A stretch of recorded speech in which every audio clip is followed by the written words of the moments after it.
ပွဲပြီးမှာအာဒီတာကသူ့ကစားသမားတွေရဲ့ Rayson 30ကိုချီကျူးခဲ့ပြီးအထူးသဖြင့်ပြိုင်ဘက်ကဘောလုံးပေးပို့မှုတွေမှာသူတို့ရဲ့နီးဗျူဟာကိုသွေးဖြည့်ခြင်းမရှိပဲဆက်လက်လိုက်နာခဲ့ကြလို့ပါ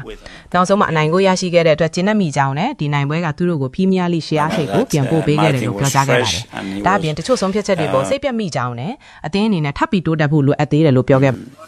ဟုတ်ကဲ့ဒီပွဲမှာအာဒီတာကဒဏ်ရာရသွားတဲ့ကစားသမားတွေဖြစ်တဲ့ Kai Havertz နဲ့ Iberi Chiတို့နဲ့ပတ်သက်ပြီးအနှဲငယ်ပြောကြားခဲ့ပါတယ်သူကသူတို့နှစ်ယောက်စလုံးဟာကြွက်သားတန်ရာအနှဲငယ်စီရခဲ့ကြတာဖြစ်ပြီးဘယ်လောက်အထိဆိုးရွားလဲဆိုတာကိုတော့စောင့်ကြည့်ရအောင်မှဖြစ်ကြောင်းကြားရမှာရှိတဲ့ Atletico Madrid နဲ့ပွဲမှာပါဝင်နိုင်မလားဆိုတာကိုတော့စစ်ဆေးပြီးမှသိရမယ်လို့ပြောခဲ့ပါတယ်ဒါအပြင် Easy ကတော့သူကစားသမားဘဝမှာဒဏ်ရာပြဿနာတွေနဲ့ကာကွယ်ဖို့အတွက်ကြိုတင်စုစားလဲခံလိုက်ရတာဖြစ်ကြောင်းနဲ့စိုးရင်စရာမရှိကြောင်းနောက်ပိုင်းမှာပြောဟုတ်ပါတယ်အာတီတာကကိုသွင်းယူခဲ့တဲ့ Easy ကိုချီးကျူးခဲ့ပါတယ်သူကသွင်းကိုလှပတဲ့ကိုဖြစ်ဖော်ပြခဲ့ပြီးအထူးသဖြင့်အသင်းရဲ့နီးဗျူဟာကိုလိုက်နာပြီးရဲရဲဝံ့ဝံ့ကစားခဲ့တဲ့အချက်ကိုသဘောကျခဲ့တာပါ PR တွေကြားတဲ့ကဆုံးဖြတ်ချက်မမှန်ချနိုင်ခဲ့တဲ့ကစားသမားတွေရဲ့တက်တီကိုချီးကျူးစကားပြော